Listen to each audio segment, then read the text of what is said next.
My Facebook ads agency has access to more than 400 ad accounts at any one time. We've literally managed thousands of ad accounts over the past 9 years. So we have tons of data and we've analyzed that data and we worked out why Facebook disables ad accounts and found that there are 5 reasons that account for nearly all the Facebook ad accounts that get banned. And in this video, I'm going to show you what those 5 reasons are so you can avoid them and stop your Facebook ad account from getting disabled. Now, Meta is notoriously trigger happy when it comes to disabling Facebook ad accounts. It's probably the biggest single complaint that Facebook advertisers have is that it's really easy to get your ad account banned, get your ad account disabled, even when you don't think you're breaking the rules, you don't feel like you're doing anything wrong. And a lot of advertisers fall into a trap where they think they are complying with the rules, but they're actually falling foul of at least one of them without realizing it can be a lot easier to do than you think. So I wanted to dig into that a little bit more and go through the 5 policies that advertisers violate without realizing it. I'm going to give you some examples and hopefully you might be able to adjust your advertising or adjust your plans for future ads so that you can sidestep these issues and avoid ads being disapproved. And of course, the worst thing of all, which is your ad account to get disabled.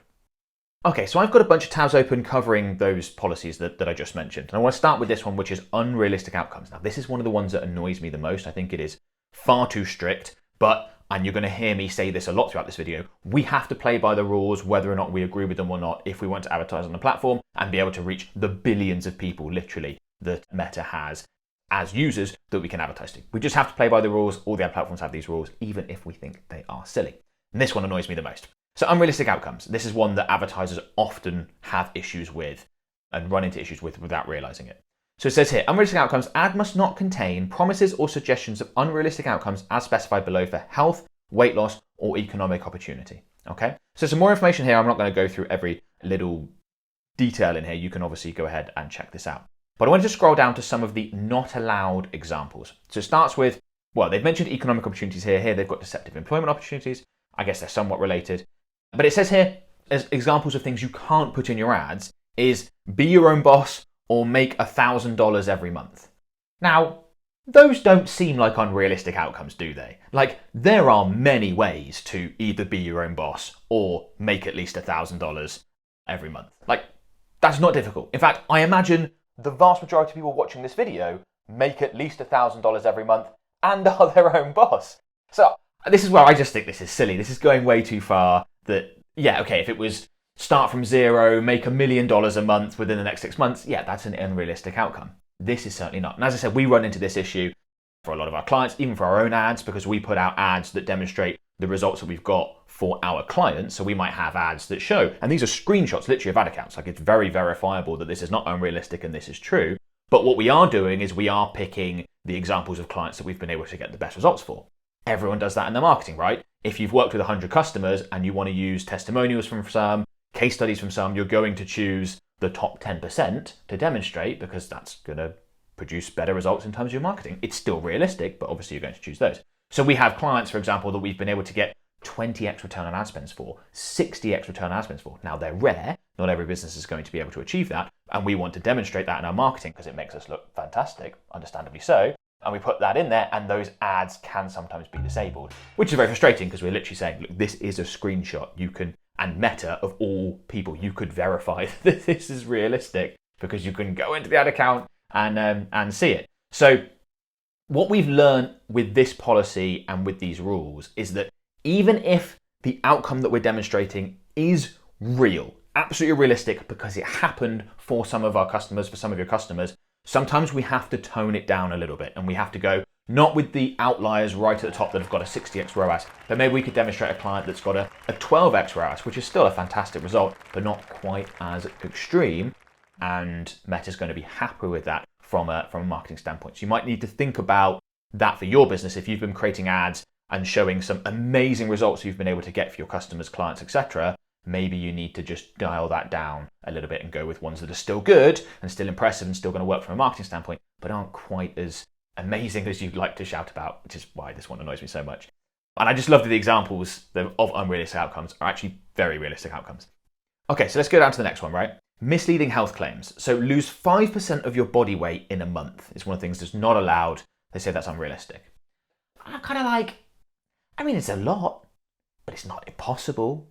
It's not that unrealistic. I mean, if you're a 200-pound person, you weigh 200 pounds, could you lose 10 pounds in a month? Like, yeah, it's a lot, But is it doable? Absolutely. And I'm sure there are loads of businesses that offer exercise programs or nutrition programs and have multiple examples of people who have lost 5% or more of their body weight in a month, particularly if they're particularly overweight and then the person gets really committed. And probably there'll be people who have achieved more than that. So it annoys me, but because I do feel that this is realistic, but again, we have to play by the rules. So in that scenario, if you're a business in that case and you've got an example where someone's lost 20 pounds in the first month, you might need to dial that back down and show someone that's lost 6 pounds in the first month. Not ideal, I know. It goes against what's going to work best from a marketing standpoint. But like I said, we've got to play by the rules. Now, because it's AI, it's an algorithm that's working out whether or not your ads make unrealistic claims and are featuring unrealistic outcomes or not. One of the things that you can do is be smart about where you put certain pieces of information within your ad, because there are certain places where it's easier for Meta's systems to pick it up than others. What I basically mean by that is you can normally get away with putting more of what Meta would quote to be an unrealistic outcome, even if it's completely true. And hopefully, obviously, you'd only feature outcomes and make claims that are true and have happened. You can get away with that more in the creative than you can in the ad copy. So like I mentioned before, if we want to advertise like our done-for-you services and we want to use screenshots of client ad accounts where we've gotten amazing results, we can put more impressive results in the ad creative, either in imagery, or we often would put it in like video and it would just be featured within there. We could put in a 20x, 19x ROAS or something like that in the creative, but we couldn't put that in the ad copy because in the ad copy, it's text. It's easy for Meta System to work that out. They can flag it, disable the ad, and that could potentially get our ad account disabled as a result. Whereas we can get away more with doing that in the ad creative. So again, something to think about when you're putting your ads together. And if you've had an ad be disapproved for unrealistic outcomes and you're worried about if you get too many of those strikes, as it were, and that's kind of how the system works, right? You get too many ads disapproved, that's when your ad account gets disabled. So if you've had some ads disapproved for unrealistic outcomes and hopefully Meta's given you that information and shown you why it's been disapproved and you're thinking, well, I don't want to do this again, try shifting that more into the ad creative and not putting it in the ad copy, and you might find that your ads get approved more frequently. Okay, so the second Meta advertiser policy that I want to highlight here is discriminatory practices. And when most advertisers see that, they think, well, I'm not going to do anything like that. I'm not going to put anything that discriminates against people in my ads. That would be madness. That wouldn't help my business. And they think because of that, they're not going to run into issues with this policy. And they can do accidentally, because this covers a lot more than you might initially think it does. So if we read a bit more information here, I'll show you what I mean. So it says, ads must not discriminate or encourage discrimination against people based on personal attributes such as, and then they give a whole list of what you'd expect, right? So there's the obvious things that you would avoid, and I don't need to describe in detail, but then there's things that you can accidentally do without realizing it at all. A good example would be a divorce lawyer. You got married again. Yes? So I remember running ads for a divorce law firm that specialize in that. Now their ads were obviously targeted at people that have been married and are now separated, wanting to get a divorce, in the process of a divorce. So you are therefore targeting, and not just mean targeting from the settings within your ad set, I mean targeting with your messaging. You're putting it in your ad copy and your creative, people based on family status.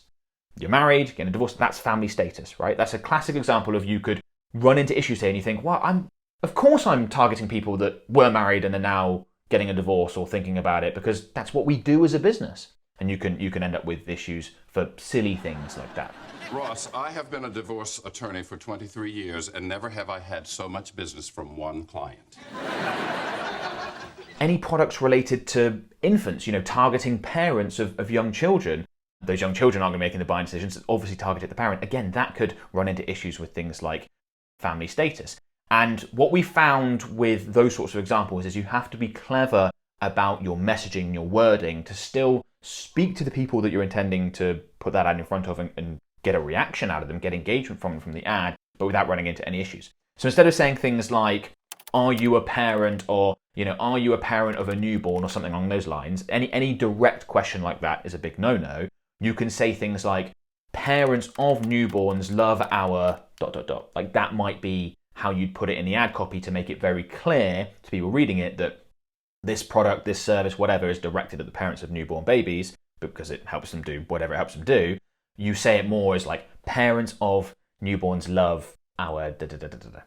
It's less direct, even though it still gets across the same information. And there are lots of other examples that you can run into with this. Religion we've had issues with before, where we've been selling for a client literature related to a particular religion, and you can see how that might run into issues with this. It's obviously not what the policy was intended to do. We're just trying to reach people that might be interested in these particular products. But you can see how that was flagged by an algorithm. We've advertised services targeting expats previously, so that runs into the issue there with national origin. If you're targeting people who live in a country who are expats, they come from another country, you have to be really careful with that. So again, it's all around being clever there in the messaging and not asking direct questions, but saying people like this have done well with this type of product or service, and that helps you sidestep this issue for the most part. Okay, so the next one I want to cover is a non-functioning landing page. And this one sounds really obvious. You think, well, that's never going to affect me. It comes up way more often than you think. And it can be really easy to come up, let's say if you've got other people within your business or like an external agency or something, making website changes. You can be sending traffic from your Facebook ads to a landing page that was working and they're making changes and haven't realized that something broke, and then it sends a non-functioning landing page. Before you know it, ads get disapproved, accounts get shut down. We've had that happen more than once, which is certainly not ideal. But if we read a bit more information that we've got here, it says, we also have a policy that ads can't direct people to non-functional landing pages. This includes landing page content that interferes with a person's ability to navigate away from the page. Now, I really ran into this issue early on, many, many years ago, but it's still in place, where I was sending people from Facebook and Instagram ads to a landing page that had an exit pop-up. So where someone tries to click to leave the tab, close that window down, whatever it is, and then a pop-up would be like, are you sure? Do you not want to grab this? Meta was like, nuh-uh, didn't get any warnings, just disabled the ad account. I was able to get it back, but an issue there, right? So you can't put exit pop-ups. You can put exit intent pop-ups on a landing page. You might be thinking, what, is that the same thing?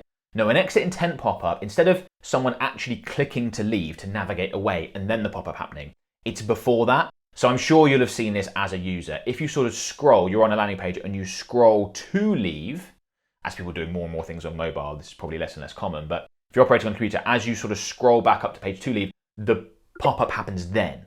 That you can do because you haven't stopped someone navigating away. It's an exit intent pop-up. You can tell that someone's about to leave, they're trying to leave, and you're trying to grab them there to add them to an email list or give them a discount, or the sorts of things that you typically see when you're on a website, particularly on desktop. So you can actually include those, just a little thing there. But when it comes to landing pages, obviously make sure that everything's working. You don't want to be sending people to a non-working landing page because it's a waste of money anyway, but it can have ad account implications. And also, I'd recommend that you double check your URLs that you're sending people to. Part of this policy here, I'm sure Meta's got it down here. Yeah, here we go, look. Pages that do not match the product or service promoted in the ad. I've seen people run into the issue where they've got the URLs wrong and it was just an honest mistake, but they've ended up advertising one product and sending people to a different page on a website that sells a completely different product, and this policy is flagged because of it, and that's led to the ad being disapproved. So just double check your URLs, triple check that your landing pages are working, that contact forms are working, that buy now buttons are working. You want to be doing this anyway, otherwise it's a complete waste of money. But just hopefully this is a little bit of extra incentive to actually do that, knowing that it could have ad account implications as well. And then finally on this one, you can't send people to a landing page from your Facebook and Instagram ads that's a complete dead end. So you can't send people to a landing page where they can't then, like there's no links to anything else. You don't have to have a full menu. You can sometimes just have like footer links, so to maybe in a contact page, a privacy policy, terms and conditions. You don't need a huge amount, but you do need to have something. It can't just be a full landing page where there's no header navigation, no footer navigation, just no way to actually leave. Meta doesn't like that. The next one is personal health and appearance. I'm going to highlight this little section here. We've got a bit more information about this from Meta. This one happens all the time, particularly for certain types of businesses. They run into issues. So it says our advertising policy prohibits ads that generate a negative perception or imply unrealistic or unexpected results. That, as you're reading that, you're probably thinking, that's really broad. That can encompass a lot of things. And you are right. Sometimes a negative self-perception can be triggered by you using examples of physical attributes in your creative that are someone that looks fantastic. And if you're selling something that helps people improve their physical appearance, you want to emphasize the fantastic thing. So it totally makes sense from a marketing standpoint, and that could create a negative self-perception, but Meta's not super happy with it. So what do you actually do here? Be very careful when you're focusing in on particularly specific personal attributes. So think dentists, for example. We ran into this with dentists before, where you are demonstrating in your ad creative a lot of imagery of people with fantastic looking teeth and smiles and things like that. Meta can have issues with those sorts of things. So there are ways to get around this. So with the dentist example, instead of just being really zoomed in on the mouth, you just got to zoom further out. And that's actually something that's quite common when we're emphasizing with physical attributes to not get flagged by Meta's systems for ad disapproval, potentially ad account shutdown, is don't get too specific, zoom out. That can apply to other things. If it's something to do with someone's hair, just don't have it super focused in on one point. If you zoom out and show more of the person, that seems to help. If you're promoting anything to do with physical attributes, the person has more clothes on over less. I know that's probably not good from a marketing standpoint because you want to be able to show off the great work that you can do for people, but we have to play by the rules. And then in the ad copy, it's the same thing as with the unrealistic outcomes. So instead of being really direct, like, do you have excess body fat? Here's how you fix it, you need to be things like, people with excess body fat or a certain type of something found this to be really helpful. Studies show that this certain product improves outcomes related to reducing body fat percentage or whatever it happens to be, right? There are ways around it, and hopefully you understand the difference there in that wording. It's less direct. It's more, people like this who have this problem have found this solution to work for them. Now, based on our targeting, we're pretty sure that you're going to have this problem as well, and therefore this will speak to you. But that's sort of implied. Can still work, but that's sort of implied. You also have to be really careful with this one, with this point in conjunction with the unrealistic outcomes. So if we think, oh, okay, we're kind of going into personal attributes here, and we're kind of getting potentially in trouble with unrealistic outcomes, then you have to dial it back even further. Again, I know it's not what you want to do, but like I said, you've got to play by the rules. Number 5, unacceptable business practices in advertising. So ads must not promote products, services, schemes, or offers using identified deceptive or misleading practices, including those meant to scam people out of money or personal information. Now that sounds really quite strong, but Meta, I would say, doesn't always use this policy to disapprove ads and ban ad accounts that do something that is as strong as what's described there, where you're trying to scam people, for example. They use this as a bit of a catch-all if they just get a sense that you're doing something a little bit dodgy. Now, it goes without saying that don't actually try and do anything dodgy. If you do, your ad account will get shut down, and it should. We don't want advertisers on the platform that are doing things like that because that's going to hurt other advertisers because that trains them to trust advertisers less. So it's good that Meta closes down ad accounts for businesses that are actually doing something dodgy. So if you're trying to do a scam or anything, it's just not going to work. Don't bother, and please don't hurt the platform because it hurts all the rest of us. But assuming you aren't actually doing anything dodgy and you get hit with one of these, and Meta should tell you if it's this, by the way. So whenever they disapprove ads or even ban an ad account, they should give you a reason why. They're not always great at that, but they should give you a reason why. And if you see as unacceptable business practices and you're looking at your ads going, no, it's not, you probably just have to request a review. You probably just have to go through the system to get it back, and you should get it back. When we see unacceptable business practices, we know with really quite strong certainty that we're going to get the ad account reinstated. With some of the other ones, it's more difficult. Like if you've violated personal health and attributes, it's more difficult to get the ad account back. If you've run into issues with unrealistic outcomes, if you can back up the outcome, you're normally fine with that. But there are other policies that if you violate, even accidentally, it'd be hard to get it back. This one, you can often get it back. And they do use this as a bit of a catch-all. This one's probably the most trigger-happy. So if you have been hit with this, probably not much you could have done to avoid it, but you can request a review and get it back. And I've actually got some other techniques for getting ad accounts back that do get banned that I'll tell you about in a minute. I also wanted to give you a quick bonus point here, something that's not technically included within the policies, but that is actually another reason why ad accounts get disabled quite often. I'm in an example ad account just to quickly demonstrate this. I'm going to quickly create a new campaign. I'm just going to go ahead and create a leads campaign, but this would apply to other campaign types. I'm going to go with manual, click continue, and I'm just going to quickly jump in at the campaign level, which is loaded up straight away for me. And we've got this special ad category section. So special ad categories, you can see here, Meta gives some more information. Declare if your ads are related to credit, employment, housing, social issues, elections, or politics. Requirements differ by country. So any ads that are related to one of those things are ads within a special ad category. And you need to declare that you are within a special ad category if you are. If you don't and try and run ads anyway, your ad account is very likely to be disabled, and getting it back will be very, very difficult. I've often spoken to advertisers that are like, well, I wasn't sure if I did or not. Much better to go in, categorize your ads and declare these categories that you can see. Declare a category, say, yeah, this is to do with credit. If you're on the fence, go ahead and put it in. The downsides to declaring a special ad category is that you will have limited targeting options when you get to the ad set level, but To be honest, Meta is doing more and more targeting for us automatically anyway. So many advertisers are going with open targeting or Advantage Plus audience or things that are much more broad and much more open, that I don't think that's actually the downside that it used to be. It's much better to do that, have the limited targeting options, and not therefore risk that your ads are going to be turned off and your whole ad account closed because you did not actually go ahead and declare a special ad category. So if you've got campaigns live now and you thought, yeah, is it related to employment? Is it related to housing? Make sure you go ahead and get these in and think about that for all future ads as well. Much better to over declare than under declare when it comes to this one.